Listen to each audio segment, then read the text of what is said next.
ठीक है, अब शुरू हो गया रिकॉर्डिंग। चलिए अब हम शुरू करते हैं। ठीक है, पहला जो क्वेश्चन हमारे पास है वो है why we need a constitution. जब मैं स्क्रीन शेयर करते रहूं तो जो भी रिप्लाई करेंगे आप माइक यूज करके कर लेना, और वैसे मैं जब रहूं बिना स्क्रीन शेयर का तो आप जो है उसको यूज कर सकते हो चैट बॉक्स को। सबसे पहले हम ये जानने का प्रयास करते हैं कि why we need a constitution. Constitution का क्या जरूरत पड़ गया भैया, क्यों पढ़ रहे हैं हम लोग कॉन्स्टिट्यूशन, क्या आफत आ गई? तो कॉन्स्टिट्यूशन का तो खैर जरूरत पड़ता है हमारे पास। तो कॉन्स्टिट्यूशन का क्या जरूरत है? कॉन्स्टिट्यूशन एक ऐसा डॉक्यूमेंट है जो कि एक फ्रेमवर्क, एक स्केलेटन बनाता है। अब स्केलेटन किस चीज का? स्केलेटन उस चीज का कि वो कंट्री, जिस कंट्री का वह कॉन्स्टिट्यूशन है, वो किस तरीके से रन हो, कंट्री को कैसे रन करना है। आप यदि नहीं बनाएंगे कॉन्स्टिट्यूशन तो कल को कोई भी कुछ भी करेगा, फिर आप क्या करोगे? तो इसीलिए हमारे पास कॉन्स्टिट्यूशन का जरूरत होता है। अब कॉन्स्टिट्यूशन एक डॉक्यूमेंट है और इसके अलावा और कई सारे डॉक्यूमेंट्स हैं, जैसे IPC, CrPC, evidence law, Hindu marriage act, और पता नहीं कितने हजारों हजार एक्ट पड़े हैं। लेकिन ये सारे जो एक्ट हैं वो क्या है? वो पार्लियामेंट के द्वारा पास किए गए हैं, जबकि constitution of India is not passed by parliament of India. समझ में आ रहा है? यही कॉन्स्टिट्यूशन और दूसरे एक्ट में अंतर है। दूसरे एक्ट जैसे मान के चलो कि कॉन्स्टिट्यूशन एक है और दूसरा आईपीसी है, you can not equate IPC with constitutional law, and the reason simple है कि कॉन्स्टिट्यूशन जो है वो पार्लियामेंट से पास नहीं हुआ। कॉन्स्टिट्यूशन जो है इसको बनाने के लिए एक सेपरेट असेंबली बनी थी। एक मैसेज आ रहा है, कुछ लोग कह रहे हैं कि हम ज्वाइन नहीं कर पा रहे हैं कुछ कारण से। जस्ट वेट, इनका नुकसान हो जाएगा। I am unable to connect sir. मैं क्या कहूं इनको, चेक योर इंटरनेट। आप लोग भी रिप्लाई इनको कर दिया करो ताकि मुझ पे वो लोड ना हो। आप लोग जो भी देखते हैं इसको कर लें, या फिर ये करें कि आप दोबारा करें, मतलब रीज्वाइन। ठीक है, रीज्वाइन। तो रीज्वाइन करेंगे तो शायद हो जाए। एक दो बार यदि नहीं हो रहा है तो मोबाइल को स्विच ऑफ ऑन कर लें, कभी कभी इससे भी हो जाता है। ठीक है, तो आप इसको रिकॉर्डिंग कर लें। पता नहीं भवेश जी क्यों नहीं हो रहे हैं ज्वाइन। एनीवे कोई बात नहीं, यदि नहीं ज्वाइन हो पा रहे हैं किसी कारण से तो मैं आपको रिकॉर्डिंग दे दूंगा, परेशान होने की बात नहीं है। ठीक है, तो मैं क्या कर रहा था? हाँ, तो मैं ये कर रहा था कि constitution shall not be equated with any other act, क्योंकि दूसरे जो एक्ट हैं, अभी जैसे मोदी साहब है, मोदी साहब एक बिल पास कर दिए, ट्रिपल तलाक पे एक्ट बन गया। ठीक है, उन्होंने पास कर दिया। अभी एनजेसी का एक्ट पास कर दिया था 2014 में, आते ही वो एक्ट बन गया। क्या हम इन तमाम एक्ट को कॉन्स्टिट्यूशन से इक्वेट कर सकते हैं क्या? Answer is a big no, नहीं कर सकते ऐसा। क्यों भैया? क्योंकि कॉन्स्टिट्यूशन एक ऐसा डॉक्यूमेंट है जिसके अकॉर्डिंग ही पार्लियामेंट बना है, जिसके अकॉर्डिंग ही आपका सुप्रीम कोर्ट बना है, जिसके अकॉर्डिंग ही राष्ट्रपति का ऑफिस है। तो उस सिचुएशन में यदि आप कॉन्स्टिट्यूशन को एक ऐसे इक्वेट कर दोगे तो फिर कैसे काम चलेगा? कॉन्स्टिट्यूशन है तब पार्लियामेंट है, तब सुप्रीम कोर्ट है, तब माननीय राष्ट्रपति साहब हैं। तो ऑब्वियस सी बात है, जैसे आप कॉन्स्टिट्यूशन को हटाओगे ये सारा चीज जो है ना खत्म हो जाएगा, और जैसे ही खत्म होगा लॉलेसनेस आ जाएगा। आगे हम बात करेंगे आर्टिकल 13 में, जब हम बात करेंगे उसमें डील करेंगे इसको। ठीक है, आगे बात करेंगे। तो इसीलिए सिंपल आंसर आपका होना चाहिए कि कॉन्स्टिट्यूशन को किसी दूसरे एक्ट से हम इक्वेट नहीं कर सकते, क्योंकि इसको बनाने में, अभी अपने आपके लेवल के लिए इतना समझिए, क्योंकि इसको बनाने में 3 साल लगे थे, कोई अभी ट्रिपल तलाक एक्ट पास करने में 3 दिन भी नहीं लगे, तो कैसे हम इक्वेट कर लेंगे भैया? आप सिंपल सा क्वेश्चन तो बताओ, कैसे इक्वेट कर लेंगे? नहीं कर सकते। ये तो हम बहुत ही मतलब एक बहुत ही सिंपल सा एक्सप्रेशन दिया, लेकिन इसके पीछे बहुत सारी चीजें हैं, आपको उतना डीप नहीं जाना है। आपको बस इतना समझना है कि कॉन्स्टिट्यूशन को दूसरे एक्ट के साथ इक्वेट नहीं कर सकते हैं। ठीक है, तो अगला है कि व्हाई वी, अच्छा ठीक है, इससे पहले मैं आपको ये भी बताऊं कि कॉन्स्टिट्यूशन के कारण क्या है। हमारे पास जो ऑफिसेस हैं, जो गवर्नमेंट बॉडीज हैं, वो कॉन्स्टिट्यूशन के कारण ही है। तो जब भी हम डिवीजन ऑफ पावर की बात आगे हम करेंगे कॉन्स्टिट्यूशनल लॉ में, उस समय मैं आपको बताऊंगा कि कॉन्स्टिट्यूशन सबसे ऊपर होगा। जैसे आप इसको ऐसे समझो कि जैसे मान लो कि यहाँ पे ये कॉन्स्टिट्यूशन है, और उसके बाद यहाँ पे 3 बेसिक जो गवर्नमेंट बॉडी है, आप इसको ऐसे समझ लो। एक प्रेसिडेंट साहब का ऑफिस है, दूसरा कोर्ट का ऑफिस है, और तीसरा पार्लियामेंट का ऑफिस है। ये कॉन्स्टिट्यूशन है तभी ये तीनों हैं। यदि ये कॉन्स्टिट्यूशन नहीं रहेगा तो ऑब्वियसली ये तीनों भी खत्म हो जाएंगे। क्या हो गया भैया, पूछना है कुछ क्या?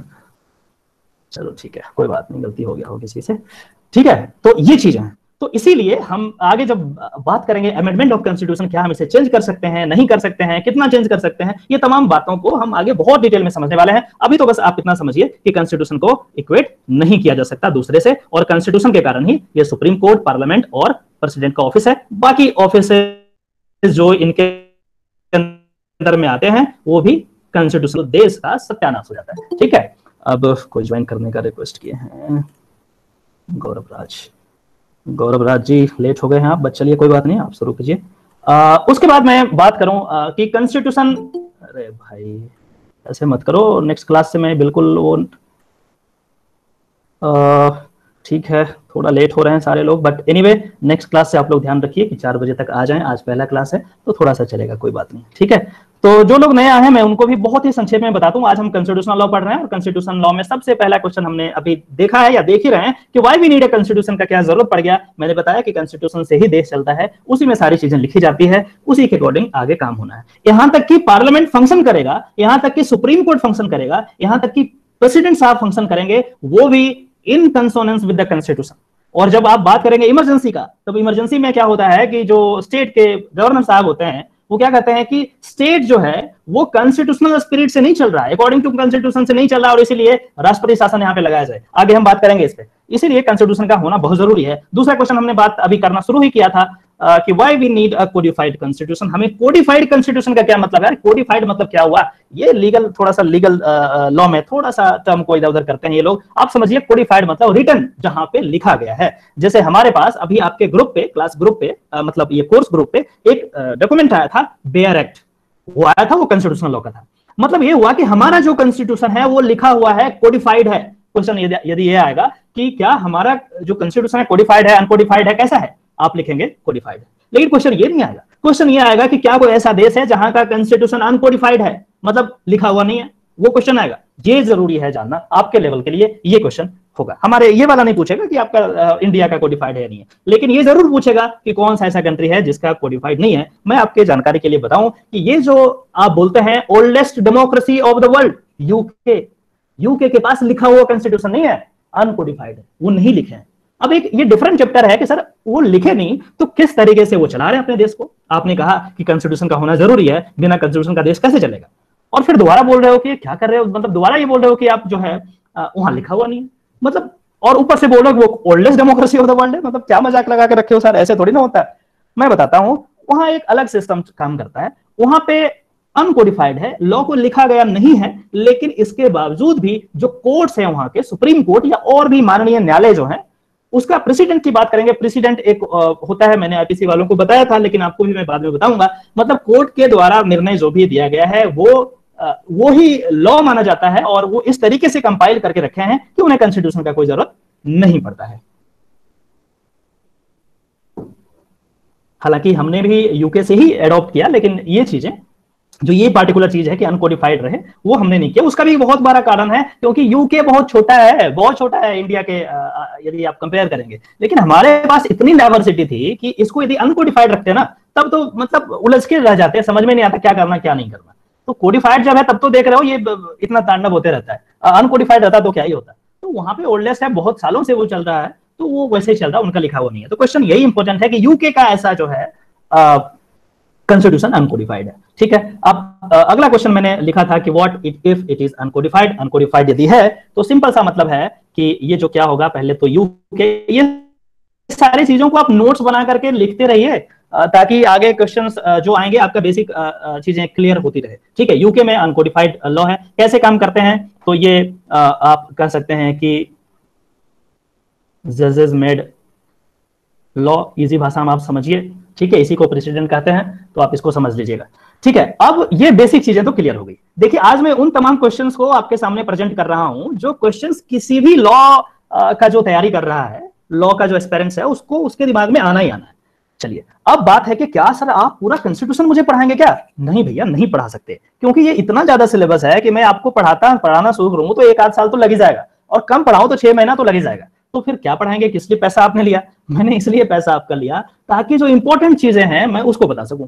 अब इंपॉर्टेंट चीजें कैसे, आप क्या क्या है वो मुझ पे छोड़ दो, मैं आपको बता दूंगा क्या है, क्योंकि मैंने पढ़ा है इसे, तो डोंट वरी अबाउट दैट, वो मैं बता दूंगा क्या इंपॉर्टेंट है। लेकिन आज मैं आपको बेसिक चीज बताऊंगा, इतना बेसिक कि आगे जो भी कंसेप्ट आएंगे दोबारा आपको किताब खोलने की जरूरत नहीं पड़ेगी। और आई एम वेरी श्योर कि ये तमाम जो क्वेश्चंस होंगे कि आपके दिमाग में कहीं ना कहीं तो जरूर आ रहे होंगे, या आगे आएंगे या आए होंगे। तो पहला जो क्वेश्चन है कि सर आप क्या पढ़ाओगे, पहला क्या शुरू करोगे? मैं पहले फंडामेंटल राइट से शुरू करूंगा। फंडामेंटल राइट चाहे आप कुछ भी कर लो, कोई भी एग्जामिनेशन ले लो, 3-4 क्वेश्चन तो आना ही आना है, सिर्फ और सिर्फ फंडामेंटल राइट से, आप ये मान के चलो। तो फंडामेंटल राइट बहुत जरूरी है, इसीलिए मैंने फंडामेंटल राइट से शुरू किया है। ठीक है, अब जैसे ही फंडामेंटल राइट के बारे में हम बात करते हैं, ये जो देख रहे हैं आप, ये फंडामेंटल राइट के बारे में बात करते हैं, सबसे पहले क्वेश्चन ये आता है कि सर ये फंडामेंटल राइट क्या होता है। अब जैसे ये क्वेश्चन आता है, 2-3 और क्वेश्चन आ जाते हैं हमारे दिमाग में कि सर ये फंडामेंटल राइट के जैसा नेचुरल राइट एक लग रहा है। कई बार सुनते हैं नेचुरल राइट पॉलिटिकल साइंस, जो आप में से जो लोग पॉलिटिकल साइंस वगैरह पढ़े होंगे, सोशियोलॉजी पढ़े होंगे, उनको ये बातें जरूर पता होगी। उसके बाद फिर कुछ और लोग होंगे, वो कहेंगे ठीक है सर नेचुरल राइट तो समझ में आता है, ये फिर ह्यूमन राइट क्या होता है। मतलब ये कंफ्यूजन सा है सर, आप पहले ये क्लियर कर दो कि ये फंडामेंटल राइट क्या होगा, उसके बाद तो पढ़ाना। पहले ये तो पता चले फंडामेंटल राइट है क्या, आखिर हम किस चीज के लिए पढ़ रहे हैं, पहले ये तो पता चले। तो इसीलिए मैं आपको तीनों में डिफरेंस बताऊंगा कि आखिर तीनों में क्या डिफरेंस है। और जैसे ही आपको डिफरेंस क्लियर हो जाएगा, आपका बेसिक बैकग्राउंड तैयार हो जाएगा और यहीं से हम लोग फिर लॉन्च कर सकते हैं। यदि बेसिक कमजोर होगा, यदि डायरेक्ट क्वेश्चन आप करेंगे, हो सकता है 10 क्वेश्चन में 5 क्वेश्चन बना ले या 8 क्वेश्चन बना ले, लेकिन हो सकता है दूसरा सेट यदि 10 क्वेश्चन का आ जाए, हो सकता है 10 में से 10 भी आपसे ना बने या एक भी ना बने, ये भी प्रॉब्लम हो सकता है। इसलिए बेसिक कंसेप्ट पे हमेशा फोकस करें, चाहे क्वेश्चन बने या ना बने, एक समय आएगा क्वेश्चन आप आराम से कर देंगे, सारा कुछ याद हो जाएगा। ठीक है, कैसे होगा मैं आपको बताऊंगा। अब बात हम करते हैं नेचुरल राइट, ह्यूमन राइट और फंडामेंटल राइट की। हम तीनों को बारी बारी से देखते हैं। सुनाई दे रहा ना सबको? आप थोड़ा ये भी बता दिया करो, आप मैसेज लिख दिया करो, लिखो एक बार यार, बीच बीच में आप लोग बताते रहो। मैसेज लिख दो, बाकी लोग भी लिख दो, मतलब चैट बॉक्स में लिख दो, कोई सुनिए। चीजें समझ में आ रही है, कुछ और स्टाइल चेंज करना आप ये बता दो। ठीक है, डांस फिटनेस क्या बात है, समझ आ रहा? ठीक है ठीक है ठीक है। बीच बीच में ना ये जानबूझ करके मैं पूछते रहता हूँ, क्योंकि ऐसा ना हो कि ये टेक्निकल प्रॉब्लम आ सकता है कभी कभी और मैं बोलते जाऊं और आप लोग सुने ना तो ये प्रॉब्लम हो जाएगा। ठीक है, चलिए मैं फिर से आपको स्क्रीन की ओर ले चलता हूँ। सबसे पहले हम देखते हैं नेचुरल राइट। मान के चलो कि ये जो है नेचुरल राइट, इतना बड़ा नेचुरल राइट। नेचुरल राइट को आप सिंपल सा ऐसे समझो, by virtue of your birth. जैसे ही कोई भी व्यक्ति, कोई भी ह्यूमन बीइंग हो जाए या फिर एनिमल बीइंग हो जाए, फर्क नहीं पड़ता, कोई भी लिविंग ऑर्गेनिज्म के लिए बात करें, ठीक है, तो जैसे ही उसका जन्म होता है, वो क्या हो जाता है, एक मिनट जस्ट वेट, क्यों मैसेज कर रहे हो यार अपने, क्या कर सकता हूं, नहीं कनेक्ट हो पा रहे हो, I can not help you. क्या कर सकते हैं, मैंने पहले ही बोला था कि आप चेक कर दो अनइंस्टॉल। हाँ, उसको रिप्लाई करते हो आप लोग यार, मैं इसको रिप्लाई ग्रुप पे नहीं करूंगा, अब मैं डिस्टर्ब हो जाता हूँ। आप लोग में से कोई जो भी देखें थोड़ा सा हेल्प कर दिया करो, सबका हेल्प करोगे आपका भी कभी ना कभी हेल्प होगा। क्या पता आप भी कहीं कभी ना कभी कनेक्ट ना कर पाओ तो दिक्कत हो जाएगी, इसलिए उनको रिप्लाई करते रहो। ठीक है, तो नेचुरल राइट की जब हम बात करते हैं तो यहाँ पे हम ये नहीं देखते हैं कि यहाँ पे ह्यूमन बीइंग है या कोई एनिमल है या कोई और भी जीव जंतु कुछ भी होगा, अंडर द सन कुछ भी हो, सबके लिए फिर से कोई ज्वाइन करने का प्रयास कर रहे हैं। चलो कोई बात नहीं, आप लेट से आए हैं, लेकिन चलो कोई बात नहीं, ज्यादा नुकसान नहीं हुआ है, डोंट वरी। तो नेचुरल राइट की जब हम बात करते हैं तो इसमें ह्यूमन बीइंग और एनिमल बीइंग की बात नहीं करते हैं, मतलब दोनों को बात करते हैं। कुछ भी, कोई भी आप जो कोई भी लिविंग ऑर्गेनिज्म हो, जिसका भी जन्म हुआ हो, ऐसा माना जाता है उसको कुछ ना कुछ राइट दिया गया है। राइट देने वाला कौन है? राइट देने वाला नेचर खुद है, नेचर स्वयं उसको राइट दिया है। कैसा राइट दिया है? जैसे जीने का अधिकार। यदि कोई एनिमल, यदि उसका जन्म हुआ है, उसका बर्थ हुआ है, क्या एनिमल को आप वैसे मार दोगे क्या? नहीं, नेचर कहता नहीं, यू कैन नॉट किल। क्यों? क्योंकि मैंने उसको राइट दिया है कि वो जन्म ले, और उसका ये राइट है कि वो जब तक उसका नेचुरल डेथ नहीं हो जाए, वो इसी धरती पे एंजॉय करे अपने लाइफ को। और यही है natural right, by virtue of nature. Nature ने हमें राइट दिया है, ठीक है, ये नेचुरल राइट है। एक बहुत ही लेमैन के वर्ड में मैं आपको समझा रहा हूं, चीजें और भी कॉम्प्लेक्स है, मैं उसमें नहीं जाऊंगा। आपको समझाने के पर्पज से जितना इंपॉर्टेंट है मैं उतना ही बताऊंगा, जहां पे ज्यादा स्ट्रेस देना होगा मैं वहां पे अपने आप दे दूंगा। उसके बाद आप बात करते हैं कि भाई हम तो ह्यूमन हैं, हमें तो बहुत सोचने समझने की क्षमता है, तो हम क्या करेंगे, अच्छा ठीक है, ऐसा नेचुरल राइट में काम नहीं चलेगा, थोड़ा हम लोग एडवांस हैं और इसीलिए हमारे लिए एक स्पेशल राइट होना चाहिए। उस समय के लोगों ने ऐसा सोचा और बोला ठीक है, ऐसा करते हैं, नेचुरल राइट तो ठीक है, उसको मानते हैं, उसमें कोई इशू नहीं है, लेकिन ह्यूमन के लिए कुछ और एक्स्ट्रा दे दो। जैसे अभी स्टेट में लड़ाई होता है ना, स्टेट में मतलब कुछ वो हो जाए, स्टेट और सेंटर में डिफरेंस हो जाए या कुछ क्लासेस हो जाए, तो कहते नहीं इसको स्पेशल स्टेट का दर्जा दे दो। बिहार वाले जो भी हैं, आप इस बात को समझिए, बिहार में बहुत सालों से मांग उठते आ रही थी कि हमें स्पेशल स्टेट का दर्जा दे दिया जाए। बिहार का मैं इसलिए बोल रहा हूँ क्योंकि रिसेंटली में ये चल रहा था, ठीक है, अब बुरा ना माने इस बात को। तो ये वाली चीज है। तो जो स्पेशल स्टेटस की बात करते हैं वही ह्यूमन राइट आ गया। ह्यूमन को एक स्पेशल कैटेगरी बनाया गया और ऐसा बताया गया कि भैया आप एडवांस हो, ये तो एनिमल है, आप तो एडवांस हो, तो आपको क्या है, नेचुरल राइट तो होगा ही होगा आपके पास, ह्यूमन राइट भी होगा, एक्स्ट्रा हम बना देते हैं आपके लिए, और बना दिया पूरा ह्यूमन राइट का पूरा। इंटरनेशनल लॉ में बहुत लंबा चौड़ा बहुत सारी चीजें दी गई है, हम उसमें नहीं जाएंगे। तो फिर क्या आ गया, वो क्या कर दिया, हम फिल्टर कर दिया, एक तरीके से फिल्टरिंग किए और फिर ह्यूमन राइट आ गया। समझ में आ रहा है बात को? उसके बाद जब हम बात करेंगे, तो इधर ही कर लेते हैं, अभी स्क्रीन पे क्या है देखोगे। उसके बाद जो है बात यदि करें तो फिर तीसरा जो आता है फंडामेंटल राइट। अब क्वेश्चन ये आ सकता है कि चलो नेचुरल राइट समझ में आ गया, ह्यूमन राइट भी समझ में आ गया, सर ये फिर से फंडामेंटल राइट क्यों ले आए? अरे ह्यूमन राइट में काम चल रहा था, जो यहाँ पे आपने कॉन्स्टिट्यूशन में फंडामेंटल राइट जो लिखा है उसके जगह ह्यूमन राइट लिख देते, क्या ही फर्क पड़ने वाला था, फंडामेंटल राइट क्यों किए? ये भी बिल्कुल बहुत ही बेसिक सवाल है। तो मैं आपको बताऊं कि ये जो है मैंने आपका जो ये किया है, ये जो क्या है, ये नेचुरल राइट है, ठीक है। उसके बाद फिर क्या हुआ कि इसके अंदर एक छोटा सा एक और सर्कल बन गया, और ये जो है सर्कल ये क्या कहलाया, ह्यूमन राइट। मतलब यहां एनिमल भी होंगे, ह्यूमन भी होंगे, लेकिन यहां पे क्या होंगे, यहां पे जो है ये सिर्फ क्या होगा कि फंडामेंटल राइट। बोला यार ह्यूमन राइट भी बहुत सारा चीज हो गया, अब ह्यूमन राइट तो बहुत सारा लंबा चौड़ा लिस्ट है, क्या सारे चीजों को हम अपने कॉन्स्टिट्यूशन में जगह दे सकते हैं क्या?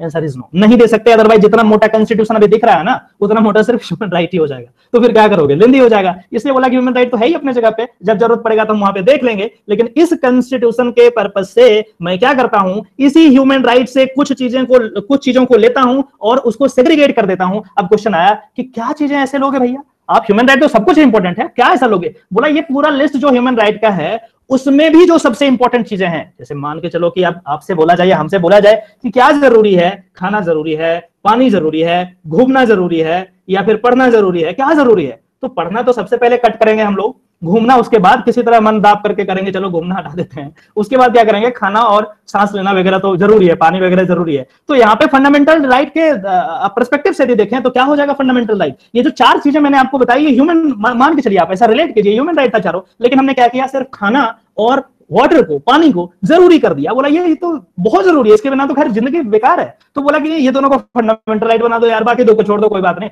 पहले जो जरूरी है उसको करते हैं, बाकी घूम बाद में लेंगे और ये सारी चीजें बाद में कर लेंगे। तो वही हाल यहाँ पे हुआ है। अरे भाई आधे घंटे बाद कर रहे हो ज्वाइन, यार क्या कर रहे हो? रजत सिंह टाइम पे ज्वाइन कीजिए, आधा घंटा लेट है आप। चलिए कोई बात नहीं। तो ये चीज था, और उसके बाद जो है, तो ये फंडामेंटल राइट का कांसेप्ट है। तो ह्यूमन राइट से जो बेजोड़ चीजें थी, जो बहुत जरूरी चीजें थी, जिसके बिना जिंदगी बेकार था, तो अंबेडकर साहब ने सोचा उस समय जब वो कॉन्स्टिट्यूशन बना रहे थे, या यूं कहें अंबेडकर साहब के साथ साथ और पूरे कॉन्स्टिट्यूएंट असेंबली थी, सिर्फ अंबेडकर साहब ने ऐसा नहीं बनाया, तो उन्होंने क्या किया कि कुछ ऐसे इंपॉर्टेंट चीजों को ले लिया। अब आपका क्वेश्चन होगा कि सर ये डिसाइड कौन करेगा कि क्या जरूरी है क्या नहीं जरूरी है? तो इस कॉन्स्टिट्यूशनल लॉ के पर्पज से हम ये बताएंगे कि उस समय का जो संविधान सभा थी, कॉन्स्टिट्यूएंट असेंबली थी, उन्होंने डिसाइड किया। उन्होंने क्यों किया डिसाइड? क्योंकि इलेक्ट होकर के आए थे वहां पे कॉन्स्टिट्यूशन बनाने के लिए। उसका एक अलग तरीके से वो चीज है, पर उसको छोड़ दीजिए। अब हम देखेंगे कि क्या फंडामेंटल राइट है, आखिर उन्होंने क्या हमारे इस बुक में जो कॉन्स्टिट्यूशन लॉ ऑफ इंडिया है उसमें क्या ऐसा लिख दिया जो फंडामेंटल राइट है। उसी चीज को हम इस कोर्स के दौरान पढ़ेंगे कि क्या फंडामेंटल राइट। बहुत सारी चीजें हैं, हम बात करेंगे उस पर, अभी बस आपको बेसिक समझाया। अगला क्वेश्चन जो आपके दिमाग में उठ सकता है वो ये है कि fundamental right in Indian constitution कहां पे है? जब आप बात करते हैं, चलो अब तक तो बता दिया फंडामेंटल राइट कैसे बना, अब फंडामेंटल राइट कहां पे है ये भी बता दो। तो अब क्वेश्चन यहां पे शुरू हो जाता है। क्वेश्चन कैसे आएगा? क्वेश्चन ऐसे आता है कि fundamental right is mentioned in which part of the constitution. अब बात है कि भैया ये क्या पार्ट कर रहे हो सर? ठीक है कॉन्स्टिट्यूशन समझ गया, ये पार्ट क्या है? पार्ट ये है कि कॉन्स्टिट्यूशन तो काफी बड़ी चीज, बड़ी मोटी बुक है, तो उसको क्या कर दिया, स्ट्रक्चर्ड करने के लिए क्या कर दिया, इसको अलग अलग सेक्शन में बांट दिया है, इसी को पार्ट कहते हैं। तो first part, second part, third part, इस तरीके से। फर्स्ट पार्ट यदि बात करेंगे तो the union and it's territory की बात करेंगे, सेकंड पार्ट की बात करेंगे सिटीजनशिप की बात करेंगे, और जैसे ही ये खत्म होगा तो आ जाएगा पार्ट 3, और इसके बाद आपको डीपीएसपी आ जाएगा, उसके बाद फंडामेंटल ड्यूटी आएगा, और उसके बाद फिर चीजें आती रहेगी। उसको हम ड्यूरिंग दिस कोर्स समझेंगे, बहुत आराम से समझेंगे, एक एक क्वेश्चन को डील करते हुए समझेंगे। अब जो है, अब बोला कि चलो ठीक है पार्ट तो आपने समझा दिया साहब, अब ये बता दो कि कौन सा आर्टिकल में है ये मेंशन। जब भी हम फंडामेंटल राइट की बात करते हैं, पार्ट 3 जब भी आप देखोगे, ये आर्टिकल 12 से लेकर के 35 तक, जो इंग्लिश में जानने वाले हैं, आर्टिकल 12 से लेकर के 35 तक आपको जिसमें फंडामेंटल राइट के बारे में बताया गया है। ठीक है, अब फिर से अगला क्वेश्चन आएगा कि क्या सर हमें इतना सा फंडामेंटल राइट, इतना सारा पढ़ना पड़ेगा क्या? पढ़ना तो पढ़ना चाहिए, लेकिन कुछ आर्टिकल्स को मैं क्या करूंगा, एक्सक्लूड कर दूंगा। एक्सक्लूड इन द सेंस कि कुछ आर्टिकल्स इंपॉर्टेंट नहीं है, कुछ आर्टिकल्स इंपॉर्टेंट है, और कुछ आर्टिकल बहुत इंपॉर्टेंट है, उसको तो आप छोड़ ही नहीं सकते, आप सवाल ही नहीं छोड़ने का, छोड़ोगे तो मतलब आपका एग्जाम भी छूट जाएगा, इस तरीके का। तो ड्यूरिंग द कोर्स मैं आपको बताते रहूंगा कि कौन सा इंपॉर्टेंट है, कौन सा छोड़ा जा सकता है, और कौन सा बिल्कुल भी नहीं छोड़ा जा सकता है, ठीक है।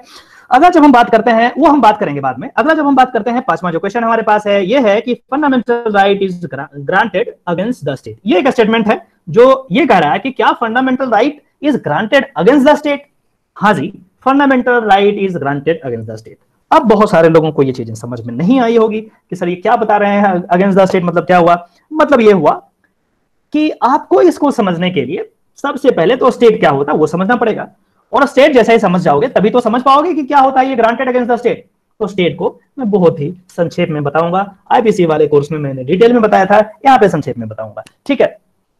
तो स्टेट का सिंपल सा मतलब होता है, आप इसको ऐसे समझिए, जो पॉलिटिकल साइंस के हैं इसमें उन्होंने सोशल कॉन्ट्रैक्ट थ्योरी जरूर पढ़ा होगा, और नहीं पढ़ा है तो जाकर के पढ़ लीजिए। एक सोशल कॉन्ट्रैक्ट थ्योरी एक थ्योरी है, मान के चलो हमारे और आपके बीच में कॉन्ट्रैक्ट हो रहा है, तो वहां पे क्या हुआ था, सोशल कॉन्ट्रैक्ट मतलब पब्लिक के बीच में एक कॉन्ट्रैक्ट हुआ था, उसी को सोशल कॉन्ट्रैक्ट कहा जाता है, जिसमें गवर्नमेंट भी एक स्टेक होल्डर था। उसमें गवर्नमेंट तो था ही नहीं, बाद में बना सोशल कॉन्ट्रैक्ट थ्योरी के बाद ही। सोशल कॉन्ट्रैक्ट थ्योरी कहता है कि शुरुआत के जमाने में जब भी क्राइम होता था, ये सब चीजें मैं आईपीसी में बहुत डिटेल में बताया हूं, यहाँ पे बहुत शॉर्ट में बता रहा हूं, ठीक है। रिलेशन है, सारे लॉ में एक तरीके से रिलेटेड है। तो जब उस समय क्राइम हो रहा था सोसाइटी में, तो क्या हुआ कि ए ने बी का गला रेत दिया, तो बी भी ए का गला रेत दिया। ए के फैमिली मेंबर ने बी के फैमिली मेंबर वाले का मर्डर कर दिया, तो उसके किसी फैमिली मेंबर वाले ने इसको मर्डर कर दिया। यदि किसी का रेप हुआ तो जस्टिस तभी सर्व माना जाता था जब जो रेप किया है उसके किसी फैमिली वाले मेंबर को जाकर के आप रेप कर दो, तो माना जाता था। उस दिनों की बात कर रहा हूं, जब स्टेट नहीं था, तो माना जाता भैया जस्टिस हो गया। तब फिर आपको एक स्टेटमेंट याद आएगा कि an eye for an eye makes whole world blind. मतलब यदि आप एक दूसरे का आंख फोड़ते रहोगे यार, तो फिर तो ये कभी खत्म ही नहीं होगा। तो बोला ऐसे काम नहीं चलेगा, ऐसे तो मतलब एक का रेप हुआ मतलब फिर उसका वो रेप करे, फिर उसके फैमिली वाले इसका रेप करें, फिर ये गुस्से में उसका करे। अरे यार ये क्या कर रहे हो, मजाक चल रहा है, ऐसे नहीं होना चाहिए। तो बोला नहीं ऐसे काम नहीं चलेगा, हम क्या करते हैं बैठ के बात करते हैं, समझते हैं चीजों को, ऐसे ऐसे मत करो। बोला ठीक है कर लेते हैं, बात कर लेते हैं, बात करने में क्या है, वेट। हाँ, उसके बाद क्या हुआ कि बोला कि ऐसा करते हैं, हम स्टेट का फॉर्मेशन कर देते हैं, और स्टेट को हम कुछ पावर दे देते हैं, और कुछ इसके बदले वो हमें सिक्योरिटी प्रोवाइड करेगी। मतलब ये हुआ कि यदि ए ने, अब स्टेट के फॉर्मेशन होने के बाद ए ने बी को यदि मारा, तो बी अब जो है ना ए को मार नहीं सकता, उसको लॉ के टर्म में राइट टू रिटेलिएशन बोलते हैं। रिटेलिएट करना, कैसे रिटेलिएशन आपको याद रहेगा, मैं आपको बताता हूं। अभी ये इधर हुआ था ना बालाकोट स्ट्राइक, हमारे एयरफोर्स जाकर के पाकिस्तान में क्या कर दिया था, स्ट्राइक किया था ना, तो क्या कर दिया था, रिटेलिएट किया था। पाकिस्तानी फौज भी उधर से रिटेलिएट की थी, मतलब बदले की भावना में जो कार्रवाई होती है। इधर वाले एयरफोर्स उधर गए तो उधर वाले भी इधर आ गए, फिर अभिनंदन जी का वहां पे वो सारी चीजें हो गई थी। तो रिटेलिएशन को आप इस तरीके से याद रख सकते हैं। तो राइट टू रिटेलिएशन किससे रिलेटेड है, तो आप ऑप्शन में देख लेंगे, यदि ये आएगा सोशल कॉन्ट्रैक्ट थ्योरी, तो फट से आंख बंद करके उसी पर टिक मार देना, ठीक है। तो ये बेसिक चीजें क्लियर होगी तभी बना सकते हो, अदरवाइज फिर चीजें अलग तरीके से काम करेगी, ठीक है। तो ठीक है, अब राइट टू रिटेलिएशन यदि दोगे स्टेट को, तो स्टेट क्या मतलब उसको क्या, वो क्या प्रोवाइड करेगा, मतलब कोई क्यों आखिर दे दे राइट टू रिटेलिएशन अपना।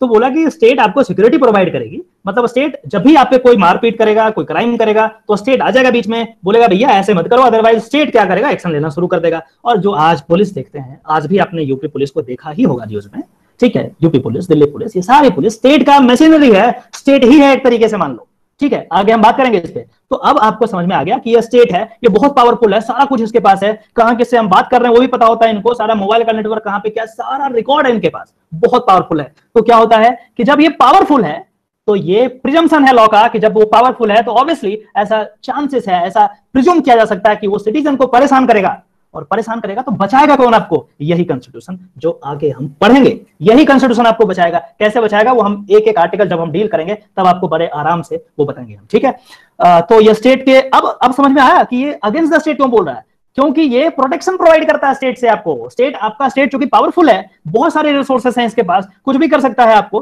तो इसीलिए ऐसा माना जाता है कि चूंकि पावरफुल है वो कुछ कर सकता है। फिर सिटीजन क्या करेगा भैया, ये निहत्था सिटीजन क्या करेगा, कुछ नहीं कर सकता, बेचारे को मरना पड़ेगा।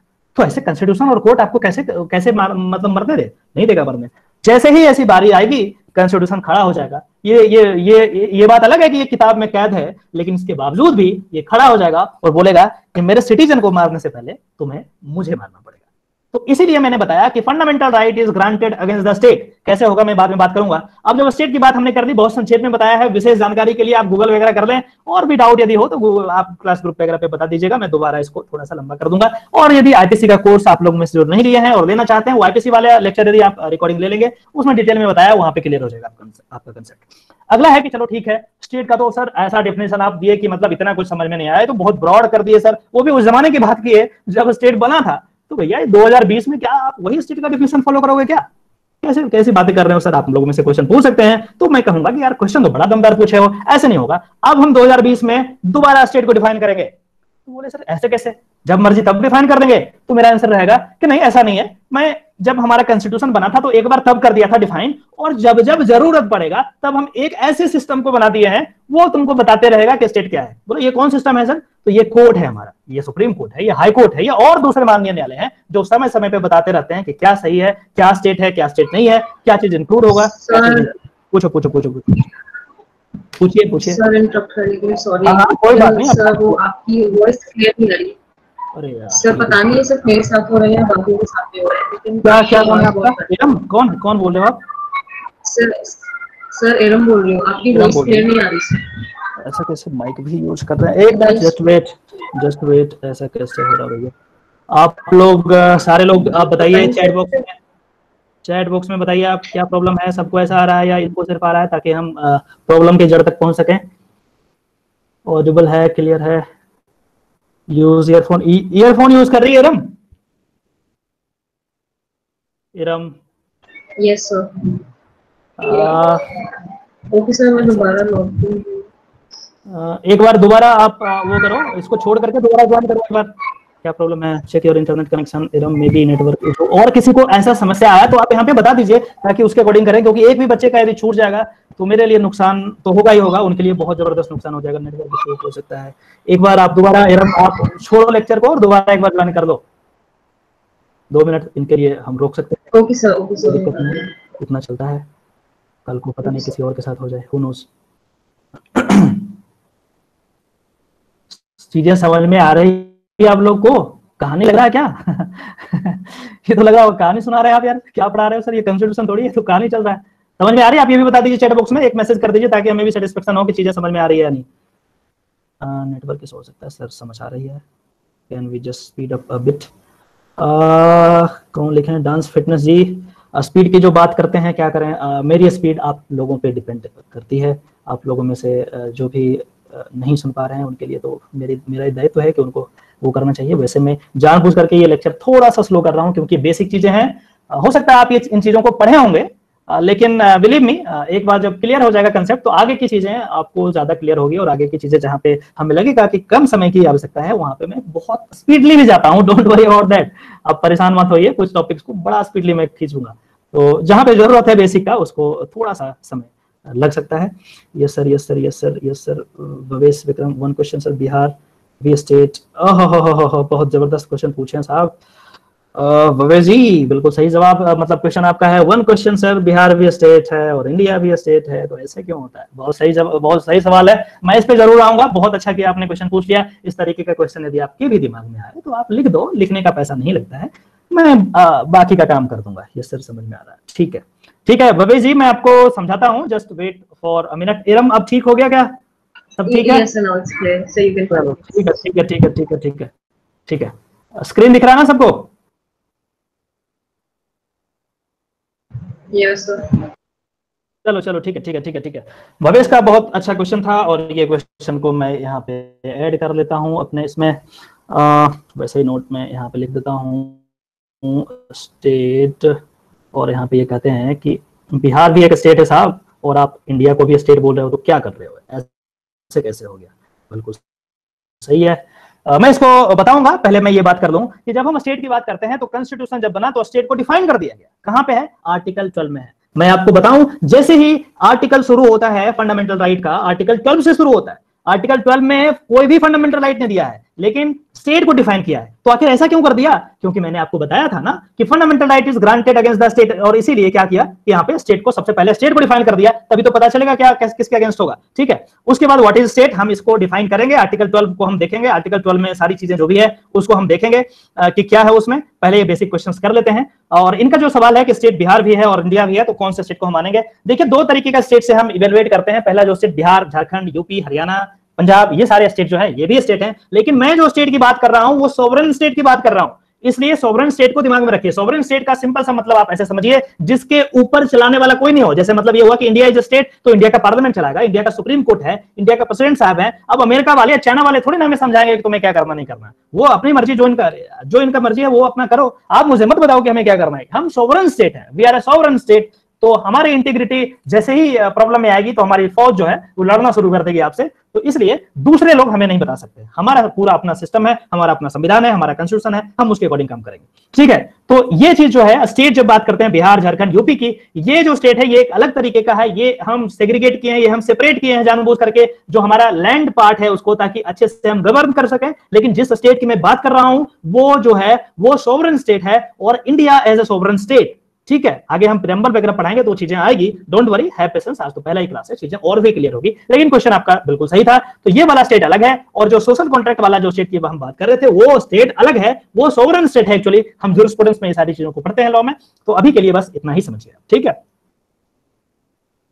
आर्टिकल 12 को हम देखेंगे, जरूर देखेंगे, इस वीडियो के लास्ट में देखेंगे। लेकिन इससे पहले हम बात करते हैं why we need to define state. Define इसलिए करना पड़ता है क्योंकि कभी ना कभी फिर कोर्ट में मैटर जाएगा और फिर प्रॉब्लम हो जाएगा। वहां पे फिर आपको कंफ्यूजन हो जाएगा, क्या चीज स्टेट है, क्या चीज स्टेट नहीं है, और कंफ्यूजन हो जाएगा तो फिर कैसे डील करोगे। इसलिए जरूरी है कि आप लिख दो स्टेट का डेफिनेशन को, जो कि आर्टिकल 12 में लिखा हुआ है। हम इसी वीडियो में बात करेंगे। उसके बाद है fundamental right is granted against the state. ये भी बिल्कुल सही है। अच्छा, दोबारा लिख दिया, दो लिख दिया हम, ठीक है ठीक है। तो अब समझ में आ गया कि fundamental right is granted state का मतलब क्या होता है, अगेंस्ट द स्टेट। तो अब समझ में आ गया होगा संभवतः।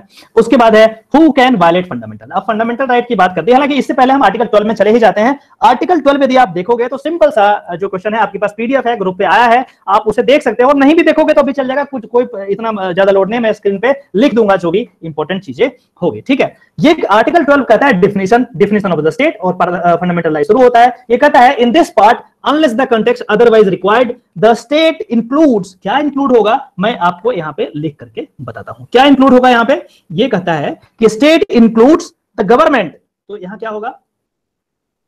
गवर्नमेंट क्या होगा? STATS, स्टेट हो गया। इसमें क्या क्या इंक्लूड होगा जो हमारा डेफिनेशन उसके अकॉर्डिंग? गवर्नमेंट, ठीक है। गवर्नमेंट कुछ भी हो, एंड कह रहा है क्या? Parliament of India. तो यहां पे लिख दो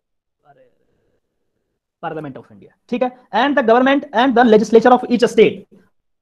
अब यहां पे दो स्टेट आ गया, इसीलिए आपको यहां पे हम बताते, जो भवेश पूछा था, गवर्नमेंट कौन सा है? सेंट्रल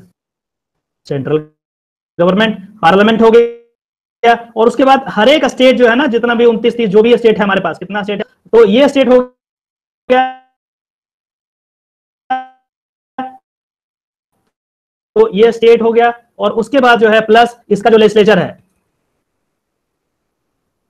कहता है legislature of state and all local और अदर ऑथोरिटीज। क्या बोल रहा है कि उसके अंदर लोकल ऑथोरिटीज होंगे, वो भी आ जाएंगे। प्लस ये क्या बोल रहा है? ऑल अदर ऑथोरिटीज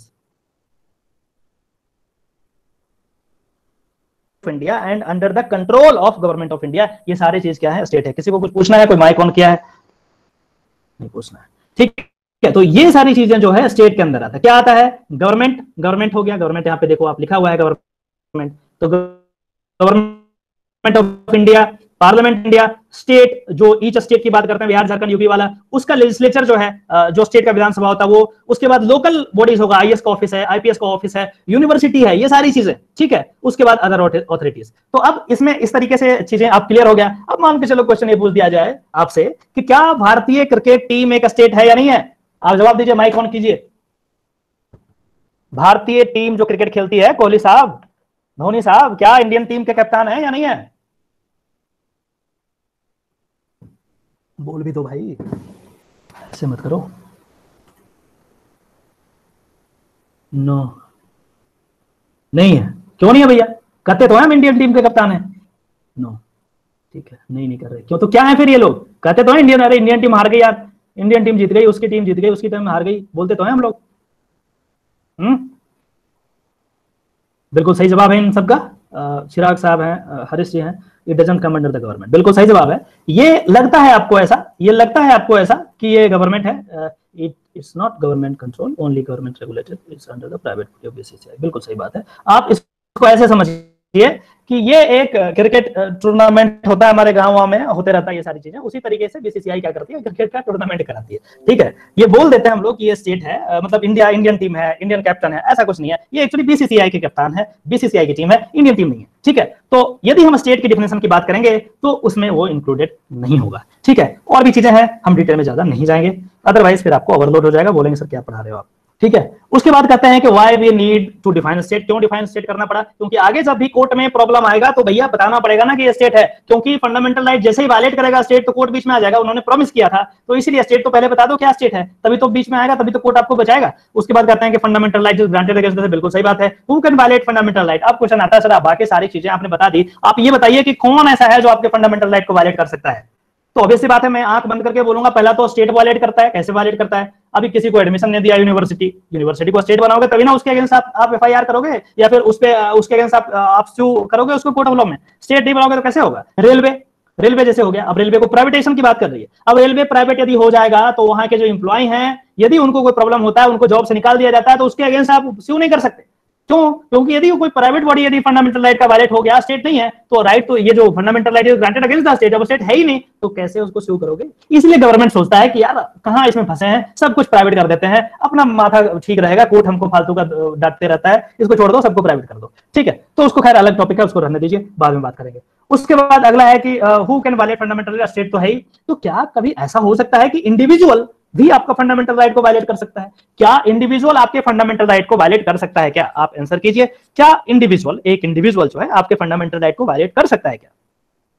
स्टेट की बात yes, तो कैसे कैसे कैसे संक्षेप में बताइए जरा, बता दो, कोई एग्जांपल दे दो। यही सब एग्जांपल पूछा जाता भाई, इंपॉर्टेंट है। हाँ बताइए, लिख भी सकते हो, आप देख रहे हैं हम, लिख दो। अरे भाई क्या कर रहे हो सर, इंस्टाग्राम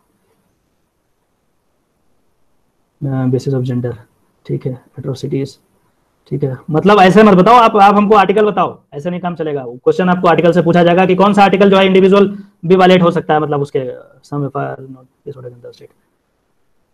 15 कैसे 15 17 तो चीजें समझ में आती है, 17 बिल्कुल जो भी जवाब दिए हैं कृष्णा रंजन, बिल्कुल सही जवाब है इनका। 18 में एवोल्यूशन ऑफ टाइटल की बात करते हैं, थोड़ा सा कंफ्यूजन है, बट एनीवे 24 की हम यदि बात करते हैं तो कहीं ना कहीं ये आपका इम्प्लीमेंट चिल्ड्रन फैक्ट्री, हाँ 24 भी आ सकता है, कोई दिक्कत नहीं है, बिल्कुल बिल्कुल बिल्कुल ठीक है, मैं समझ गया, चीजें बहुत लोगों को क्लियर है। Private body work as an instrument of the state according to SC can come under state. Monica ji, इसमें बहुत सारा कंफ्यूजन है जो आप सवाल पूछ रही हैं, प्राइवेट बॉडी को कब स्टेट माना जाएगा, किन हालात में माना जाएगा, इसमें बहुत सारे केसेस हैं, हम इसके अंदर नहीं जाना चाहते हैं, बहुत सारी चीजें। मैं आपको एग्जांपल दो, एनसीईआरटी स्टेट है या नहीं है, ठीक है, उसके बाद जितनी एलआईसी है, बहुत सारी चीजें हैं, जो बॉडी है लगता है कि गवर्नमेंट ही है, लेकिन किसी ना किसी तरीके से गवर्नमेंट का पार्ट नहीं होता है जब हम आर्टिकल 12 को इंटरप्रेट करते हैं। बट इतना नहीं पढ़ना आपको, टेंशन मत लो, आपको कम ही बताएंगे, उतना जितना में काम आपका चल जाएगा। ठीक है, क्वेश्चन कहीं मिल जाए यदि आपको आपके पूरे गाइड में तो बता देना, फिर से बता देंगे, ऐसा क्या है, टेंशन नहीं लेना। इसको अभी जानबूझ करके रिजर्व कर रहे हैं क्योंकि ये फिर ज्यादा हम डीप में चले जाएंगे, जानबूझ करके हम रिजर्व कर रहे हैं इसको। अगला हम बात करते हैं, हाँ इंडिविजुअल भी वायलेट करता है, बिल्कुल सही है, आर्टिकल 17 और 24 तो इसका अल्टीमेट वो है, बाकी और भी चीजों पे आप आर्ग्यू कर सकते हैं यदि ऐसा हो, लेकिन 17 और 24 को आप मान लीजिए, क्योंकि 17 में क्या होता है कि अनटचेबिलिटी है, अनटचेबिलिटी कौन करता है, स्टेट तो करता ही हो सकता है स्टेट भी करे, लेकिन जो है इंडिविजुअल भी तो करते हैं। और जब हम बात करते हैं आर्टिकल 24 की, जब हम फैक्ट्री में एम्प्लॉय करते हैं किसी को, तो ऑब्वियस सी बात है वहां का जो मालिक है वो भी एक इंडिविजुअल हो सकता है, या फैक्ट्री तो छोड़ दो, घर पे यदि हम किसी चिल्ड्रन को वर्क पे लगाते हैं तो वहां पे भी फोर्स लेबर कराते हैं, या ट्रैफिकिंग ऑफ या वो करते हैं, या सेक्सुअल रैकेट जो होता है, या इसको प्रोस्टिट्यूशन बोलते हैं, सेंटर चलाते हैं, ये सारी चीजें इसमें आ सकती है, और ये इंडिविजुअली करते हैं, इसमें स्टेट ना भी रहे तो काम चल जाएगा। इसीलिए आपको इतना समझना पड़ेगा कि ये जो है स्टेट के साथ साथ इंडिविजुअल भी आपके फंडामेंटल राइट को वायलेट कर सकता है, लेकिन ज्यादा चांसेस हैं कि स्टेट करेगा, क्योंकि वो ज्यादा पावरफुल है, इंडिविजुअल करते हैं लेकिन कम करते हैं, 2-3 आर्टिकल ही है। ठीक है, अगला है कि what if fundamental right is violated, where you can approach. ये बहुत इंपॉर्टेंट क्वेश्चन है। चलो बोला कि सर फंडामेंटल राइट भी समझा दिया, वायलेट भी करवा दिया, अब वायलेट हो गया किसी का फंडामेंटल राइट, तब वो क्या करेगा, तब उसको क्या सलाह देंगे आप, क्या कैसे करेगा, उसका कैसे काम चलेगा। तो उसके लिए मैं आपको बताऊंगा कि वो क्या करेगा, कि वो अप्रोच कर सकता है, कहां कहां अप्रोच कर, supreme court of India approach कर सकता है, और दूसरा वो कर सकता है कहां, हाई कोर्ट, और हाई कोर्ट है वहां अप्रोच कर सकते हैं। अब कहोगे सर ये तो हमें पता था, आप इसमें नया क्या बता दिए, के थ्रू अप्रोच करेगा। अब देखो, अब ये लेक्चर खत्म हो रहा है तो आप कोई ज्वाइन करना चाह रहे हैं, मतलब क्या ही बताएं। वैभव साहब, शायद वैभव साहब हैं, वो अब लेक्चर खत्म होने वाला है, लेकिन चलिए आप ज्वाइन कर लिए। Sir state government, national state, city state, इनमें डिफरेंस कैसे करें, मत करो आशीष, रहने दो, स्टेट गवर्नमेंट इसको छोड़ दो। अभी ये पॉलिटिकल साइंस का क्वेश्चन है, कर तो देंगे, लेकिन ये बाकियों के लिए इंपॉर्टेंट नहीं होगा, कभी वैसे ही मैसेज कर देना हमें, ठीक है, हम बात कर लेंगे उस पर, या फिर जब भी जरूरत पड़ेगा इस पे करेंगे। कुछ चीजों को हम जानबूझ करके नहीं बता रहे हैं, ठीक है, उसका कारण है कि आपका समय सही जगह पे लगे, तो ये भी चीज है। उसके बाद जो है सुप्रीम कोर्ट कहाँ कैसे करेंगे, तो आर्टिकल कहाँ गया, आर्टिकल 32 के नया क्या बता दिया, आगे भी बताऊंगा भैया, जब आर्टिकल 32 और 226 पढ़ाएंगे ना तब बताएंगे आपको, अभी तो बस बैकग्राउंड बता रहा हूं, ठीक है। तो ये आर्टिकल 32 और 226 मोस्ट इंपोर्टेंट आर्टिकल है पूरे कॉन्स्टिट्यूशन में, आप उठा करके देख लो, बहुत बेहतरीन है, बहुत इंपोर्टेंट है, चीजें क्लियर करेंगे आगे जब भी इसको पढ़ेंगे तो। उसके बाद है कि क्या can parliament amend a fundamental right, क्या पार्लियामेंट जो है फंडामेंटल राइट को अमेंड कर सकता है क्या, ये पूछा गया। आंसर है कि हाँ कर सकता है, आर्टिकल 368 को यूज करके वो कर तो सकते हैं, कोई इशू नहीं है, लेकिन इसमें बहुत सारे रिस्ट्रिक्शंस हैं। केशवानंद भारती केस यदि हम डिस्कस करेंगे जब, उसके बारे में हम चर्चा करेंगे कि फंडामेंटल राइट तो अमेंड किया जा सकता है, लेकिन इस एक्सटेंट तक वो नहीं किया जा सकता अमेंड जिसमें कि वो बेसिक स्ट्रक्चर को वायलेट कर दे। बेसिक स्ट्रक्चर क्या है, कैसे है, इसको बहुत ही अच्छे तरीके से हम समझेंगे और बहुत ही कहानी के अकॉर्डिंग समझेंगे। ऐसा कहानी जब ऐसा लगेगा कि हमें लॉ नहीं बिल्कुल कहानी पढ़ रहे हैं, तो टेंशन मतलब उसके लिए थोड़ा सा वेट करना पड़ेगा आपको, थोड़ा सा बैकग्राउंड बन जाए, उसके बाद मजा आता है हमें पढ़ाने में भी और आपको पढ़ने में भी। अगला है do you have to remember every article of the constitution of India. नहीं करना पड़ेगा आपको, हर एक आर्टिकल को रिमेंबर नहीं करना होगा। जितना भी आर्टिकल मैं बताऊंगा उतने आर्टिकल को आप अच्छे से पढ़ लेना, और मैं यहाँ पे लिख लिख के पढ़ा दूंगा, तो उतना आर्टिकल यदि आप कर लोगे, जैसे आर्टिकल 12 से शुरू करेंगे, अभी 12 तो थोड़ा बता ही दिया हम, 12, 13, 14, 15, 16, 17, 18, 19, 20 इस तरीके से, और इसमें भी जो इंपॉर्टेंट चीजें होगी उसको हम करेंगे, फिर शेड्यूल वगैरह आएगा उसको भी हम देखेंगे। अरे भाई ये लेक्चर खत्म होने के बाद क्यों ज्वाइन कर रहे हो यार, ऐसे कैसे काम चलेगा। बहुत लेट आए हो भैया आप लोग जो ज्वाइन कर रहे हैं, लेक्चर खत्म होने वाला है अब और आप ज्वाइन कर रहे हैं, चलो कोई बात नहीं, आज पहला क्लास था, आप कर लो, कोई दिक्कत नहीं, हमने ऑलरेडी पढ़ा चुका है, इसको कंप्लीट कर दिए हैं। तो ये जो है, ये सारी चीजें जो है, ये बेसिक क्वेश्चंस हैं, ये क्वेश्चंस जो हैं ये आपके दिमाग में कहीं ना कहीं उठेंगे, और ये यदि एक बार क्लियर हो जाएगा, उसके बाद जब हम आर्टिकल 13 की बात करेंगे या फिर 14 की बात करेंगे, 15 की बात करेंगे, तो आपको आसानी होगी, मजा आ जाएगा, मतलब लगेगा कि बहुत आसानी से हमें समझ में आ रहा है, कोई इशू नहीं है। फिर आर्टिकल 13 के बारे में हम कल पढ़ेंगे। आर्टिकल 13 को हम वैसे ही आपको एक बहुत ही लेमैन के उसमें समझाते हैं, मैं लेमैन के अकॉर्डिंग ही आपको समझाऊंगा ताकि चीजें क्लियर हो सके आराम से। आर्टिकल 13 में एक्चुअली बहुत कम्प्लेक्स है, वैसे यदि आप पढ़ोगे तो 100% तो नहीं, कम से कम 99 तो मैं बता ही सकता हूं, वो समझ में नहीं आएगा। आर्टिकल 13 में बेसिकली दो चीज दिया गया है कि जब कॉन्स्टिट्यूशन बन के तैयार हो गया तो जो लॉ बचे थे हमारे पहले वाले, 1947 में हमें आजादी मिली, तो 1947 से पहले भी लॉज थे हमारे कंट्री में, ऐसा थोड़ी ना 1947 में आ गया था पहला लॉ, पहली बार बना था लॉ, मतलब आजादी के बाद नहीं, उससे पहले भी था। ब्रिटिश जो अंग्रेजों ने बहुत सारे लॉ बना करके रखे थे, कई लॉ तो हम यूज भी कर रहे हैं, आईपीसी हो गया, ये सारे लॉ कहाँ, आईपीसी जो है हम उन्हीं का है, दिया गया है। अभी एपिडेमिक एक्ट अभी लागू हुआ है ये कोरोना के कारण, तो वो कौन बनाया, अंग्रेज बनाए थे, अभी भी रखा हुआ था तो यूज हो गया, तो ऐसी बात नहीं है। तो उस समय क्वेश्चन ये आया कि कैसे करें इसको, कैसे हम आगे बढ़ें, कैसे देश को चलाएं, क्या सारे लॉ जो हैं पहले वाले उसको छोड़ दें, क्या मतलब खत्म कर दें, रिपील कर दें। दूसरा क्वेश्चन था कि क्या उसको आगे बढ़ने दें, और आगे बढ़ने दें तो बहुत सारे ऐसे लॉ हैं जो जानबूझ करके पुलिस को ज्यादा पावर देती है, वो जानबूझ करके इंडियन सिटीजन को प्रताड़ित करने के लिए, परेशान करने के लिए, एट्रोसिटी करने के लिए बनाया गया है। तो उन सब लॉ को हम कैसे अलाउ कर सकते हैं, और यदि अलाउ कर ही दिए तो भैया ये इंडिपेंडेंस का मतलब क्या हुआ, आजादी किस लिए मिलती है, आजादी मिलने का कुछ तो कारण होगा। अब तो हम स्वतंत्र हो गए, तो क्या वो वाले लॉ से हम गवर्न होंगे जिसको यूज करके उन्होंने भगत सिंह को फांसी पे चढ़ा दिया, वो वाले लॉ से यूज होंगे क्या? आंसर इज नो, किसी को ऐसा नहीं करना चाहिए। तो फिर क्वेश्चन यह है कि क्या हम सारे लॉ को यदि रिपील कर दें तो देश कैसे चलेगा, फिर तो लॉलेसनेस आ जाएगी, कुछ साल तो ऐसे हो जाएंगे जिसमें कोई लॉ ही नहीं रहेगा, उसमें कैसे काम करेंगे हम, क्योंकि लॉ एक दिन का चीज नहीं है, पार्लियामेंट पास करेगी, डेमोक्रेसी का एक सिस्टम है, तो कैसे काम होगा। तो ये बड़ा कंफ्यूजन वाला सवाल था कि कैसे वहां पे डील करना, बहुत सारी प्रॉब्लम वहां पे आ गया था। इसके बारे में बहुत संक्षेप में आज मैंने आपको बताया है। कल मैं आपको इसके बारे में 13 और अभी तो मैं बैकग्राउंड बना दिया आपका, अब 13, 14, 15, 16 को आपको जो है आराम से वो करूंगा। और उसके बाद आप में से जो लोग ये बोल रहे थे कि थोड़ा फास्ट कीजिए, टेंशन मत लीजिए भैया, आप परेशान मत हो, मैं अपने अकॉर्डिंग वो कर दूंगा और आपका नुकसान नहीं होगा। थोड़ा सा समय लग जाता है जहां पे आपको बेसिक अंडरस्टैंडिंग देने की जरूरत होती है, जहां पे फास्ट करना होगा मैं वहां पे फास्ट कर दूंगा, कोई दिक्कत नहीं है। तो 13, 14, 15, 16 को या 13, 14, 15 तो हम कल कर ही लेंगे कम से कम। और जैसे ही हम ये करना शुरू करेंगे उसके बाद जो भी क्वेश्चंस होंगे आपके ऑब्जेक्टिव वाले, जहां पे लगेगा आपको परेशानी हो रही है, थोड़ा सा भी, इतना सा भी यदि परेशानी भी हो रही है ना आपको, आप आंख बंद करके उसको पूछ लिया करना, ग्रुप पे डाल देना, ताकि हमारे पास रिकॉर्ड रहे और उसको अच्छे तरीके से हम समझाने का प्रयास करें। ठीक है, कोई सुनिए, आप डायरेक्ट भी पूछ सकते हो लेकिन ग्रुप पे डाल दोगे तो और भी लोगों का भला होगा। ठीक है, तो वहां पे कर सकते हो थोड़ा, मैं भी प्रिपेयर कर लूंगा उसको उसमें, क्योंकि अब आता है कि इसमें आपको किस लेवल पे जाकर के समझाना है। प्रॉब्लम ये है क्योंकि आपने बहुत सारे क्वेश्चन आपने चैट में पूछा है, मैंने डिस्कार्ड कर दिया है। अब ये मत समझना कि ये चीजें मुझे आती नहीं है, मैं जानबूझ करके मना कर रहा हूँ। जो भी मोनिका सिंह और भी एक दो लोग पूछे हैं, मैं जानबूझ करके इसको अवॉइड कर रहा हूँ क्योंकि ये रिक्वायरमेंट नहीं है। और दिक्कत यह है तो सिर्फ कॉन्स्टिट्यूशन में ही हमारा जो 12 घंटा हम बात किया और हमें पता है ये 12 घंटा सिर्फ कहने के लिए है, ये देखना ये 20 घंटे से ज्यादा हो जाएगा, तो ये वाली चीज है।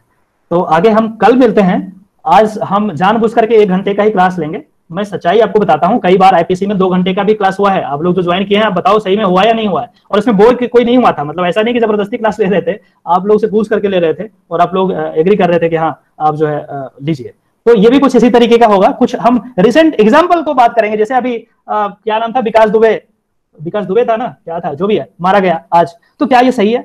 हमें एक पॉलिटिकल एंगल से नहीं सुनना, हमें एक मोदी जी या योगी जी के प्रिज्म से नहीं देखना, हमें एक लॉ स्टूडेंट के नजर से देखना है, तभी क्वेश्चन बनेगा। जो क्वेश्चन फैक्ट और सिचुएशन बेस्ड होते हैं, इसी तरीके के क्वेश्चन होते हैं कि एक 10 लोगों को मार दिया, 10 पुलिसकर्मी को मार दिया और भाग रहा था, और पुलिस क्या किया, उसको इनकाउंटर कर दिया। क्या वो सही किया? क्या आपको क्या लगता है, सही किया, नहीं सही किया? सही किया तो कैसे किया? क्या करोगे फिर उसमें? ऐसा नहीं, उसमें इमोशन को अपना निकाल करके बाहर फेंक दो, ये लॉ है, यहाँ पे इमोशन का काम नहीं चलता। इमोशन अलग चीज है, जैसे ही इमोशन आप इसमें डालोगे क्वेश्चन 100% गलत होगा, आप लिख करके ले लो, क्वेश्चन गलत कर दोगे। इसलिए लॉ के लिए एक अलग तरीके से काम होता है, अलग तरीके से चीजें चलती है। इसीलिए मैं ज्यादा समय ले रहा हूं ताकि वो जो चीजें जरूरी है, वो बेसिक चीजें जो जरूरी है, वो आपको दिया जा सके और आपका क्वेश्चन गलत नहीं हो। और ऐसा क्वेश्चन आ सकता है, आप ये भी ये कर लें। फिर क्वेश्चन ये आ सकता है कैसे करंट इवेंट की जब बात करेंगे, करंट इवेंट के क्लास में हम ये सब डिस्कस करेंगे कि आज जैसे इनका इनकाउंटर हुआ, तो इनकाउंटर हुआ तो आखिर पुलिस कैसे बचेगी, क्या आर्गुमेंट देगी? Maybe they could have hit him below waist. ठीक है, बिल्कुल सही। मर्डर में मैंने बात किया था, इसको कहां पे मार रहे हैं? सर पे लाठी मार दिया, चेस्ट पे मार दिया, कहां पे मार रहे हो? ये बहुत जरूरी है। आप पैर पे मार रहे हो, कहां मार रहे हो, जरूरी है। ये सारी चीजें मर्डर में जो आईपीसी की क्लास के होंगे वो रिलेट कर पा रहे होंगे कि यहाँ पे छाती पे इनको गोली लगा है तो क्या कारण रहा होगा, व्हाटएवर। मैं पॉलिटिकल एंगल की बात बिल्कुल भी नहीं करूंगा। सारा पॉलिटिकल, सारे लोगों का अलग अलग इंक्लिनेशन होता है और फालतू करने से, टाइम वेस्ट करने से कोई मतलब नहीं है। लीगल, मैं दूसरी जो मैं बात कर रहा था, सर क्या एग्जाम से पहले और सब्जेक्ट खत्म हो जाएंगे? टेंशन मतलब, ये मेरा टेंशन है भाई, टेंशन क्यों ले रहे हो तुम? हम कर देंगे, कर लेंगे। तुम अच्छा, तुम ही शायद आप ही ये कर रहे थे कि सर थोड़ा फास्ट कर दिए। परेशान मत होइए, टेंशन मत लो। शायद आप आईपीसी की क्लास नहीं लिए हैं इसलिए इतना परेशान हो रहे हैं, आपको डाउट लग रहा होगा कुछ ना कुछ। कोई बात नहीं, 1-2 क्लास और कर दो, फिर चीजें आपको समझ में आ जाएगी। परेशानी की बात नहीं है, हो जाएगी, है पेशेंस, हो जाएगी, तभी मैं ये कोर्स चलाया है। ठीक है, ऐसा नहीं है कि मतलब कुछ भी हो मैं कर दूंगा कंप्लीट, परेशान मत हो। मैं तो खुद ही नहीं करना चाह रहा था ये कोर्स, लेकिन इतने लोगों ने दिमाग खराब किया मेरा, फिर मैंने सोचा चलो ठीक है कर देते हैं। क्या बोल रहा था मैं? प्राइवेट डिफेंस, ये सब जो चीजें मैं आपको बताता हूँ ये कहानी नहीं है, इंपॉर्टेंट है, जाकर के देख लेना सीआरपीसी जो नहीं पढ़े हैं आप। प्राइवेट डिफेंस की बात करते हैं कि पुलिस ने मार दिया उसको, तो पुलिस अब क्या आर्गुमेंट देगा? क्या पुलिस के पास ऐसा पावर? ठीक है, ये सारी चीजें सीआरपीसी पढ़ेंगे, वहां पे हम देखेंगे राइट टू अरेस्ट, अरेस्ट किस तरीके से होता है, क्या पावर यूज कर सकते हैं, किस लिमिट तक पावर यूज कर सकते हैं, किस एक्सटेंट तक पावर यूज कर सकते हैं, क्या गोली मार सकती है पुलिस, ये सारी चीजें हम देखेंगे। ठीक है, ये सारी चीजें हम देखेंगे, जरूर देखेंगे, क्योंकि मैंने नोट कर लिया है सीआरपी जो चीजें होते रहती है अभी सोसाइटी में, वो कहीं ना कहीं लॉ से रिलेटेड है।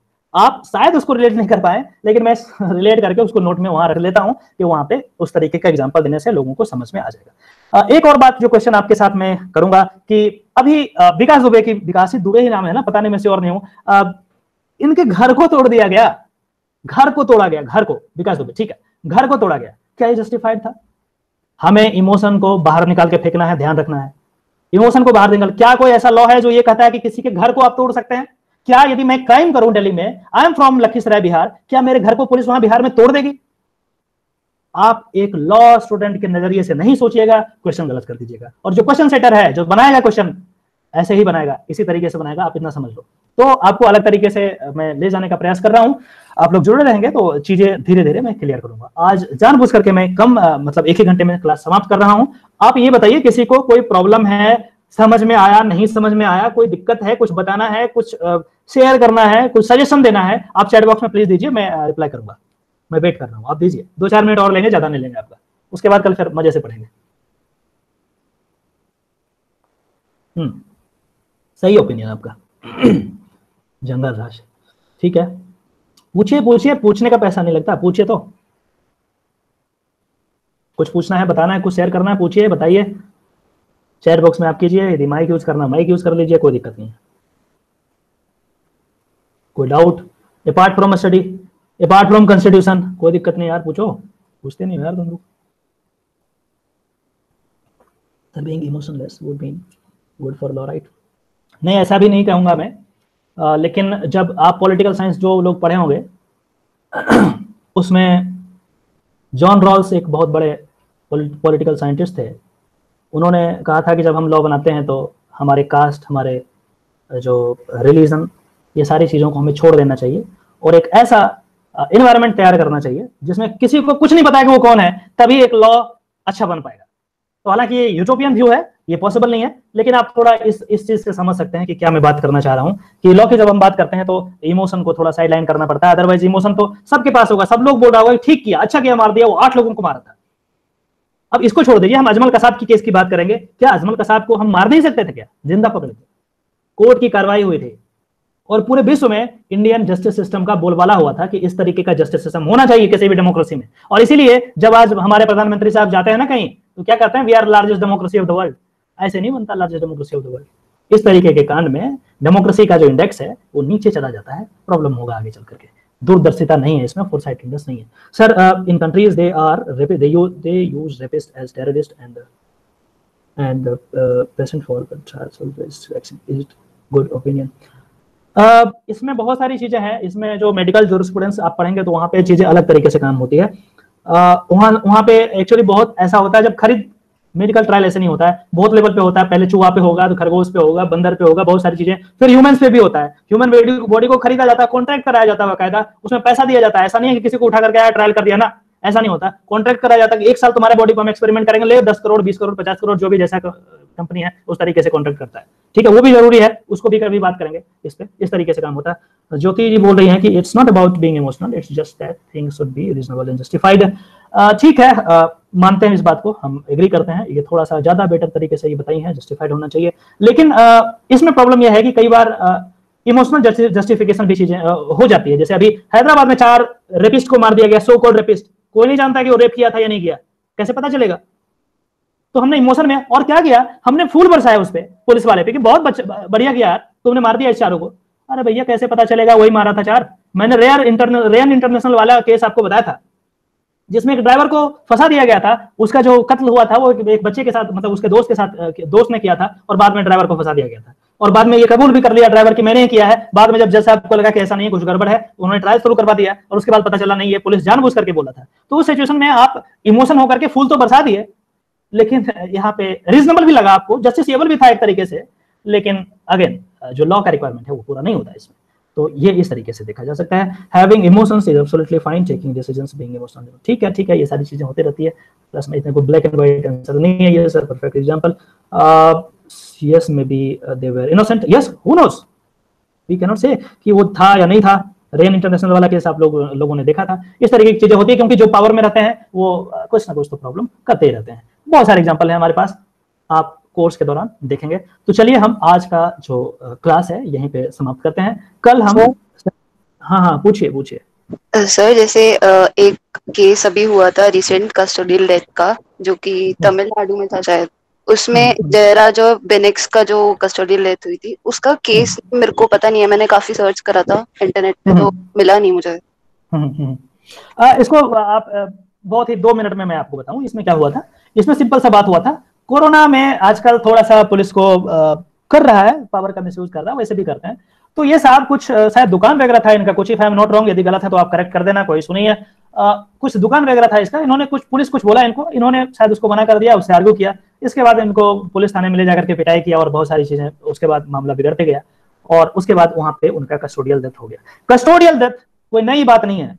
जब कस्टोडियल डेथ की बात आपने कर दी तो मैं आपको इससे और एक नया क्वेश्चन बताता हूं। ऐसे क्वेश्चन आ सकता है कि कौन इनमें से कौन से केस जो है कस्टोडियल डेथ का लैंडमार्क जजमेंट है, आप इस तरीके से करेंगे, ऐसे पढ़ना पड़ेगा तो बेसिक चीजें क्लियर होगी तभी। इसे मैं पूछता हूं, इसे मैं बताता हूं कि क्वेश्चन डीके बासु भी है, महिमा सही बोल रही है, डीके बासु भी है, लेकिन एक नीलावती बहेरा का केस है, बहुत इंपॉर्टेंट केस है, आप इसको भी डीके बासु जो गाइडलाइन दिए हैं, जब भी आप थाना जाते हैं, पुलिस स्टेशन जाते हैं, एक लिस्ट लगा रहता है, वो लिस्ट डीके बासु के जजमेंट के द्वारा है। डीके बासु भी है, नीलावती बहेरा का भी केस है, ये सारी चीजें आप कर लें। मैं आपको आइडिया दे सकता हूं, हमारे पास इतना समय नहीं होता कि आपको एक एक चीज बताऊं, लेकिन क्वेश्चन करोगे तो कुछ ना कुछ मेरे दिमाग में जो भी आएगा मैं चीजें आपको बता दूंगा, क्वेश्चन कैसे पूछे जा सकते हैं, ठीक है, तो इस तरीके से पूछे जा सकते हैं, ये आप कर लेना। तो उसके बाद उनका वो डेथ हो गया और उसके बाद कार्रवाई चल रही है उस पर। देखिए इस तरीके का जो भी कस्टोडियल डेथ होता है या इनकाउंटर होता है, ये कहीं ना कहीं चलते रहता है कार्रवाई इस पे, कई बार सालों साल बाद पुलिस को जेल में दिया जाता है, पुलिस को देखिए देर होता है जुडिशरी से, लेकिन बच के नहीं जाते हैं, कभी ना कभी जाएंगे। 4 लोग जो मारा है ना इधर हैदराबाद में, ये भी कभी ना कभी जाएंगे, don't worry. Yes the policeman responsible for the custodial death, हाँ वो होगा ही, कहां जाएंगे, जो भी डेथ होगा वो तो होगा ही, होना ही है, उसको होना ही है। तो कुछ और क्वेश्चन है आप पूछ सकती हैं, कोई दिक्कत नहीं, पूछिए सर। पर उसमें मैंने आपसे ये पूछा है कि उसका केस नेम क्या है, जैसे कि डीके वासुस versus state of Bengal. Case name एक बार देखना पड़ेगा महिमा, केस नेम देखना पड़ेगा, मैं आपको इसको बता दूंगा कस्टोडियल डेथ का। लेकिन मेरा बात सुनो, यदि क्वेश्चन कस्टोडियल डेथ पे आएगा, उस केस का जिक्र नहीं किया जाएगा, उस केस का नाम नहीं होगा, क्या होगा, जो लैंडमार्क जजमेंट दे चुका है सुप्रीम कोर्ट, क्योंकि ये केस तो अभी डिसाइड ही नहीं हुआ, ट्रायल चल रहा है, इसका कोई वैल्यू नहीं है अभी। जब तक ये डिसाइड नहीं हो जाता तब तक इसको क्वेश्चन नहीं पूछेगा, इस बात को ध्यान में रखना, ठीक है। इसलिए जो कस्टोडियल डेथ को वहां से उठाओ, लेकिन ये टॉपिक को उठा लिया, इस टॉपिक से क्या इंपॉर्टेंट है उसको बिल्कुल सही मोनिका बता रही है यहाँ पे। नीलावती बहेरा वर्सेस उड़ीसा 1993, डीके बासु साहब का केस है, डीके बासु साहब का 1996 है, दोनों को याद कर लो। जितने भी लोग अभी 21 लोग देख रहे हैं, काफी लोग छोड़ चुके हैं, जो छोड़ चुके हैं हो सकता है ये क्वेश्चन आ जाएगा तो मिस कर देंगे, ठीक है। ये बहुत इंपॉर्टेंट क्वेश्चन है, कस्टोडियल डेथ अभी जम के हो रहा है, क्वेश्चन पूछा जा सकता है, सीआरपीसी का बहुत इंपॉर्टेंट क्वेश्चन है, तो आप इसको इस तरीके से आप कीजिए, बाकी मैं देख करके बता दूंगा, इसका कोई ध्यान नहीं है। और किसी कुछ पूछना भाई? Thank you for the class sir, got out, ठीक है, जाइए एंजॉय कीजिए, कोई बात नहीं है, ठीक है। बाकी फिर मिलते हैं कल इसी समय 4 बजे, और कल टाइम पे आ जाना, 1-1 घंटे बाद आते हो, ऐसे कैसे काम चलेगा, आपका नुकसान हो जाता है, ठीक है। तो चलिए बाय बाय, आशा करते हैं आपको समझ में आ गया है। थैंक यू सो मच, कल मिलते हैं आपसे। डांस फिटनेस, अरे भाई ना चलो ठीक है, कोई बात नहीं, ठीक है। कृष्णा रंजन आपने बोला था थोड़ा फास्ट करेंगे, कल से हम थोड़ा और फास्ट कर लेंगे, टेंशन मत, फास्ट तो हम कितना भी कर लें, लेकिन आपको समझ में भी आना चाहिए ये चीज, ठीक है। चलिए फिर बाय बाय, टेक केयर।